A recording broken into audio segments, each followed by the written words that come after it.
Herzlich willkommen in der Aquarellschule Ella de Fey. Hier beim Malen mit Kerstin und einer Winterlandschaft. In diesem Video geht es vor allen Dingen darum, wie bringe ich die Farben des Himmels im Winter und auch die Farben des Schnees auf mein weißes Papier. Hier jetzt im Vorspann ein paar Eindrücke von Winter in den Bergen. Und jetzt geht es auch schon los mit unserem Winterbild. Wir brauchen verschiedene Farben. Ihr bekommt die Angaben, die genauen Angaben unten in der Box. Und wir überlegen uns hier jetzt, wie schaffe ich Tiefe und aber auch dieses schattige Blau, was auf dem Schnee liegt. Also wenn ich Schatten habe bei Schnee, brauche ich ein schattiges Blau. Und genau das überlegen wir uns hier jetzt. Ich werde hier vor allen Dingen von diesen Paletten die Farbe Sepia Braun brauchen, Heliocyanin Blau, Cadmium Orange Hell und ein bisschen ein Peinesgrau Bläulich und natürlich das Kobalt Türkis mit einem Alizarin Karmesin. So, vorbereitet habe ich mir mein Blatt, mein Aquarellpapier mit einem Tape. Das ist ein Tape, was man gut wieder ablösen kann, ein extra Aquarelltape. Da findet ihr den Link auch unten in der Box. Und ich klebe mir eine selbstklebende runde Etikette auf mein Papier. Winterhimmel sind sehr oft sehr klar. Im Moment haben wir -12 Grad draußen und es ist wirklich eisig kalt und wunderschön klar. Deswegen machen wir das Blatt auch zuerst nass, dass wir gut verblenden können. Farben können wir dann gut verblenden, wenn der Untergrund nass ist und wir einen Pinsel haben, der das Ganze schön verblenden lässt. Ich verwende da gerne meinen Elastip, da findet ihr den Link auch unten in der Box. Der geht wunderbar für viele, viele Möglichkeiten. Ich starte mit einem Cadmium Orange Hell von unten, gehe dann über in ein Cadmium Gelb Zitron und habe oben das Kobalt Türkis. Hier links seht ihr eingeblendet ein kleines Bild von letzter Woche in den Bergen und da seht ihr auch, wie wunderschön dieser Himmel, wie klar, wie da der Übergang ist, also ganz rein, ohne Absatz. Und in der Mitte seht ihr da den Mond, bei mir wird es eine Sonne sein und bei mir ist es auch oranger, wie der Himmel, den ihr gerade gesehen habt. Ich habe mich für mehr Orange entschieden, also für mehr Gelb-Orange, wegen der Komplementärgeschichte zum Blau, was wir nachher im Schatten haben des Schnees. Ein Goldocker noch in den nassen Untergrund hineingemalt, wieder mit dem Elastip und drüber gehen mit einem Sepia-Braun. Hier unten seht ihr so ein bisschen eine ähnliche Stimmung von letzter Woche in den Bergen. Auch Bäume, also dieses braun-warme vor diesem kalt-weiß-blauen. Das ist eine sehr schöne Kombination, wenn man das schafft. Hier habe ich jetzt noch ein Peinesgrau-Bläulich in den unteren Bereich gegeben, einfach um den Schatten, dieses Tiefe anzudeuten. Alles mit dem Elastip, auch hier die Kratzarbeit. Der Elastip hat hinten eine abgeschrägte Stelle und damit lassen sich wunderschön Stämme ins Bild kratzen. Ich habe also hell leuchtende, vielleicht angeschneite oder Birken, jedenfalls weiße Stämme hier in der Ferne, die ich von meinem Standpunkt aus sehr gut sehen kann. Ich nehme jetzt ein sehr verdünntes Deckweiß an meinen Pinsel und spritze ein bisschen in diese feuchte Unterlage hinein. Das bringt einfach viel Bewegung ins Bild. Es war kurz eine Einblendung. Den Elastip, wie gesagt, den findet ihr in meinem Shop unter www.elladefey.com. Nun lassen wir den Himmelbereich und Baumbereich trocknen. Das ist ganz wichtig, dass der gut trocken ist. Und in dieser Zeit zeige ich euch so ein paar Techniken zum Bäume malen. Für Bäume verwende ich eigentlich immer einen Nova Synthetics Nummer 2, 3 oder 4 von Da Vinci. Also entweder ein bisschen dünner oder ein bisschen dicker. Das ist ein Schriftenpinsel mit langem Haarstand. Deswegen kann man gut Stämme und Äste malen. Und da möchte ich euch jetzt einfach kurz einen Winterbaum malen, dass ihr seht, wie leicht das geht, also und wie ich den aufbaue. Wie halte ich den Pinsel? Ich male von unten nach oben. Ich male von der Mitte nach außen. Die Äste sind gegen außen hin, werden die immer zarter, immer feiner, verjüngter. Sie verjüngen sich nach außen. Dann nehme ich den Elastip. Der Elastip hat ein paar Härchen, die drüber stehen über den Haupthaarteil. Das ist das Geniale an diesem Pinsel und damit lässt sich einfach ganz, ganz viel zaubern. Nicht zu nass nehme ich jetzt dieselbe Farbe, also die Rindenfarbe des eben gemalten Baumes auf, meinen Pinsel.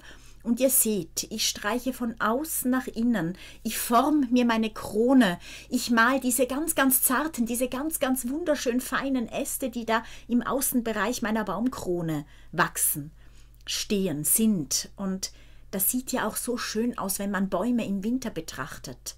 Ich zeige euch das Ganze jetzt noch aus einer anderen Perspektive, dass ihr seht, wie das geht. Ich halte den Pinsel im rechten Winkel zu meinem Blatt. Ihr seht es. Und drücke auch nicht voll runter. Also es ist eher sehr sanft. Ich berühre nur mit den vorderen feinen Härchen mein Blatt. Brauche nochmal mehr Farbe. Nicht zu nass, nicht zu trocken. Rechter Winkel zum Papier und dann runterziehen. Und ihr seht, genau diese Struktur brauchen wir, wenn wir die Baumkrone malen möchten. Hier jetzt drücke ich fest. Dann habe ich Fläche. Damit kann ich ein Blatt schön verblenden, zwei Farben schön verblenden. Hier wieder dieses zarte. Also ihr seht, es gibt verschiedene Möglichkeiten, wie ich mit diesem Pinsel umgehe. Entweder ich drücke, ich mache zart, ich stipple, ich ziehe. Also das ist ein Allrounder, der hat wirklich ganz, ganz viele Möglichkeiten. Und ihr bekommt ihn, wie gesagt, unter www.eladefee.com. Ja, also so leicht gehen Winterbäume. Ich zeige euch jetzt noch Nadelbäume im Winter. Das geht nämlich mit dem Elastip auch wunderbar. Hier jetzt haben wir den Laubbaum mit der wunderschönen Krone. Mit diesen feinen, gestippelten, leicht gezogenen Ästen nur. Hier, lasst euch nicht stören von meinem Probelauf da oben, von diesem blauen Rubbelkrepppunkt. Ich zeige euch hier unten jetzt den Nadelbaum. Wieder den Pinsel im rechten Winkel aufs Blatt setzen und kleine Bogen nach links und rechts malen. Das wird jetzt nicht sehr schön, weil ich nicht sehe, wo ich male, weil ich das so in die Kamera halte, dass es gut sichtbar ist. Also der obere Baum sieht ein bisschen lustig aus, aber wie gesagt, hier unten seht ihr den Baum sehr schön. Eben ist noch einmal eingeblendet worden, dass ihr den Elastip in meinem Shop bekommt unter www.eladefee.com. Ja, der obere Bereich ist mittlerweile trocken. Ich könnte das Washi-Tape entfernen, habe mich jetzt aber gerade entschieden, dass ich noch ein paar dunkle Stämme ins Bild ziehe. Also, dass ich nicht nur diese weißen Stämme habe, sondern eben, wie gesagt, auch ein paar dunkle Stämme, vielleicht sogar ein paar Äste bei einem Baum. Und da, bei diesem Baum, wo ich auch Äste gemalt habe, da ziehe ich jetzt noch die Baumkrone, also feine Äste dazu mit dem Elastip. Dann löse ich das Tape und ihr seht, darunter ist es schneeweiß. Das Tape habe ich rückstandslos entfernen können, ohne dass das Blatt angeraut wurde oder irgendwie in Mitleidenschaft getreten ist. Also das ist ein sehr tolles Tape. Auch da findet ihr den Link unten in der Box. Nun feuchte ich den vorderen Bereich meines Blattes an, weil Schnee, ich könnte jetzt sagen, okay, das ist eine Schneefläche, hinten ist der Himmel und ein Waldrand, aber nein, natürlich sehen so weiß Schneeflächen nie aus. Immer gibt es in Schneeflächen tiefere Stellen und erhöhte Stellen und die sind jeweils unterschiedlich hell oder dunkel. Schatten malen wir bei Schnee sehr oft mit Blau. Ich verwende hier ein Heliocyan-Blau. In anderen Bildern habe ich auch schon mal Violett genommen oder Ultramarinblau oder ein Peinesgrau-bläulich oder ein Kobalt-Türkis. Also je nachdem, was ihr für eine Stimmung in einem Bild haben möchtet, da entscheidet ihr euch für das jeweilige Blau. Hier unten links habt ihr kurz ein Winterbild gesehen mit vorne im unteren Eck. Im rechten unteren Eck hat man dieses Blaue des Schattens erkennen können, was ich euch eben erklärt habe. Dass da wirklich auch in Winterbildern die Nuancen in der Farbe für Schatten sehr unterschiedlich sein können, auch je nach Tageszeit. Da habe ich euch auch Bilder eingeblendet vom Abend, da ist der Schnee komplett violett, fast magenta-rosa. Also hier zum Beispiel, da seht ihr jetzt dieses Rosa auch auf dem Schnee.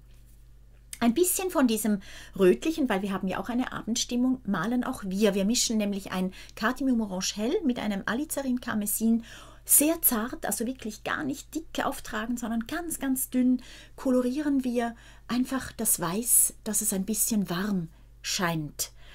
Das Blau, was wir da oben haben, das ist schattige Stelle, da sind Vertiefungen, da ist Täler in meiner weißen Schneefläche. Im Vordergrund spritze ich jetzt noch ein bisschen Heliocylinblau darüber und ich kann auch noch ein bisschen die Mischung von Gelb und Rot darüber sprenkeln und schon sieht es lebendiger aus. Ja, das Ganze habe ich im Vordergrund wieder mit dem Elastip gemalt und hier mache ich mir jetzt eine Mischung aus Sepia-Braun und Heliocylinblau und nehme, sobald alles komplett trocken ist, das ist wichtig, nehme ich einen feinen Schriftenpinsel. Wie gesagt, das ist bei mir immer ein Nova Synthetics von Da Vinci Nummer 3, 4 oder 5. 2, 3 oder 4, Entschuldigung. Und ich male hier in der Ferne eine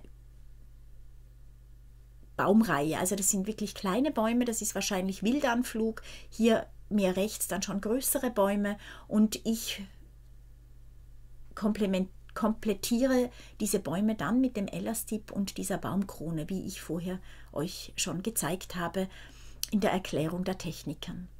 Ja, hier brauche ich jetzt natürlich immer von der Sonne weg einen Schattenwurf.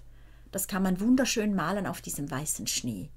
Da nehme ich auch ein Heliocylinblau, verdünnter natürlich, und gebe dann vom Stamm her, also von dort, wo der Baum auf dem Boden steht, hinein in den Schatten gezogen, noch ein bisschen von der Baumfarbe, von der Rindenfarbe, einfach, dass sich das Ganze gut verbindet, dass die Bäume da wirklich gut stehen.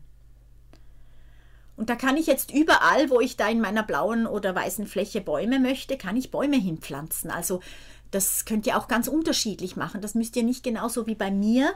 Ich mache da immer relativ Fantasiegeschichten. Also ich habe oft ein Bild, wie ich jetzt vorher eingeblendet habe, aus einer Naturlandschaft, wo ich aus verschiedenen Eindrücken oder Fotos hole ich mir Inspiration und denke, aha, ich mache da einen Hügel, ich mache da ein Tal und dann kommen da einfach Bäume hinein. Die Stimmung soll so oder soll so sein. Also da entscheide ich mich meistens zuvor eher für die Stimmung in einem Bild als für was da drauf soll. Für mich ist Stimmung in einem Bild das Maßgebende. Ich versuche immer Stimmungen einzufangen in Bildern. Nicht so sehr Straßen oder Straßenlaternen oder, außer es ist für die Stimmung notwendig, aber nicht so sehr, was kommt jetzt genau wohin, sondern viel eher, wie ist die Stimmung in meinem Bild? Was für eine Stimmung möchte ich in meinem Bild? Und das ist mir maßgeblich wichtig. Ich finde, das entscheidet, wie das Bild nachher auf den Betrachter wirkt. Ob jetzt da ein Baum mehr oder weniger dasteht, mehr rechts oder mehr links, größer oder kleiner, das ist eher nebensächlich. Natürlich, dass ich Bäume überhaupt male, das ist natürlich schon wichtig, auch für die Stimmung. Denn ich male gerne Naturbilder, ich könnte auch Stadtbilder malen, aber da wäre die Stimmung dann wieder ganz anders.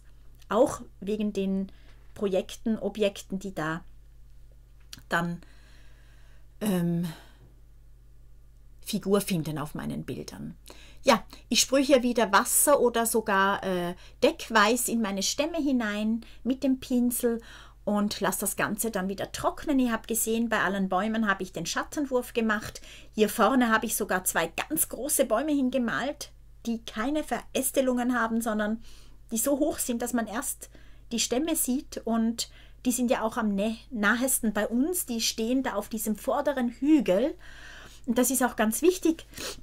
Dadurch sehe ich, dass bekomme ich Tiefe im Bild. Hier vorne auf diesem hellen, rötlich-weißen Hügel stehen die Bäume groß in der Nähe von mir. und hinten ist ein Tal, wo es eben blau ist. Da ist es viel tiefer, da ist es weiter unten und weiter weg. Von rechts mache ich jetzt noch ein paar Fußstapfen in meinen Schnee und habe von links den Schneehügel auch noch ein bisschen abgedunkelt, weil es ja eben zu mir hin ein bisschen nach unten geht. Auf der unteren Seite, da wo es blau ist, also im Tal sozusagen, da geht der Weg weiter, also diese Fußstapfen gehen da weiter. Da tupfe ich aber, sobald ich es gemalt habe, wieder ein bisschen die Farbe vom Bild, dass es sehr, sehr hell ist. Und vorne rechts habe ich die Fußstapfen mit Peinesgrau bläulich noch ein bisschen abgedunkelt.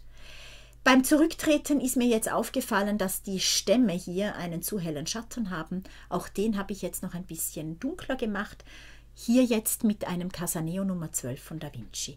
Auch diesen Schattenwurf habe ich noch abgedunkelt von dem einen Baum. Und jetzt hole ich mir die runde selbstklebende Etikette vom Bild. Die Sonne ist schneeweiß darunter und ich kann mit einem Schrubberpinsel sie ein bisschen weniger hart absetzen vom Hintergrund.